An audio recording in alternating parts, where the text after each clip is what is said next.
मुख्यमंत्री अरविंद केजरीवाल यांना दिलासा मिळालेला नाहीये।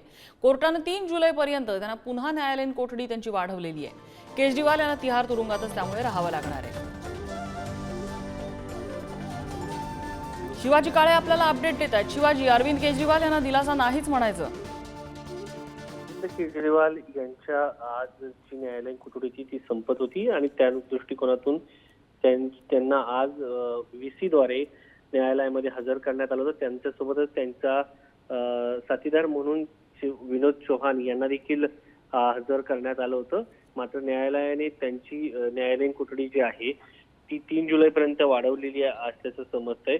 सक्तवसुली संचालनालयाने केजरीवाल यांच्या न्यायालयीन कोठडीत वाढ करण्याची विनंती केली होती आणि दिल्ली मध्य घोटाळ्यात कथित प्रकारे जो काही भ्रष्टाचार झाला आहे या संदर्भात असं सांगितलं होतं की साऊथ लॉबीकडनं विनोद चव्हाण यांनी गोव्यातील निवडणुकीसाठी अभिषेक बोईनपल्ली यांच्या मार्फत बीआरएस नेत्या के कविता यांच्या पीए कडनं 25 कोटी रुपये घेतल्याचा दावा या ठिकाणी करण्यात आला होता आणि विनोद चव्हाण यांच्या फिर्यादीवरूनच हे सगळं जे काय आहे त्यानुसार घडत आहे। त्यामुळे केजरीवाल यांना मे महिन्यात अटक करण्यात आली असं त्यांनी सांगितलं।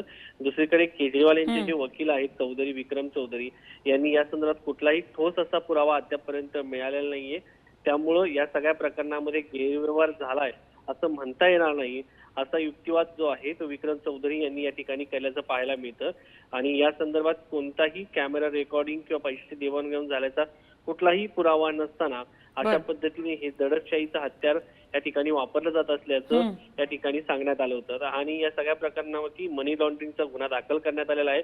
अतिरिक्त जनरल एस.व्ही. राजू यांनी ईडीची आज बाजू मांडली। बाजू मांडताना त्यांनी सांगितलं की या सगळ्या प्रकरणामध्ये अजून चौकशी करणं गरजेचं आहे आणि या सगळ्या प्रकरणात सगळ्यात महत्वाचं म्हणजे आम आदमी पक्ष हा लाभार्थी आहे। त्यामुळे आम आदमी पक्षालाच आम्ही आरोपी म्हणून संशयित आरोपी म्हणून या ठिकाणी पकडत आहोत आणि याचा सगळ्यात मोठा लाभार्थी आम आदमी पक्ष आहे। याचा पैसा आम आदमी पक्षासाठी वापरण्यात आलेला आहे आणि या सगळ्यामुळं केजरीवाल यांची जी कोठडी आहे ती वाढवता कामा नये या सगळ्या दृष्टिकोनातून आजच्या या प्रकरणामध्ये त्यांची कोठडी वाढवली आहे। त्यामुळे केजरीवाल यांना पुन्हा एकदा अगदी त्यामुळे केजरीवाल यांना दिलासा नाहीच या क्षणाला असं म्हणता येईल। धन्यवाद शिवाजी या माहितीबद्दल।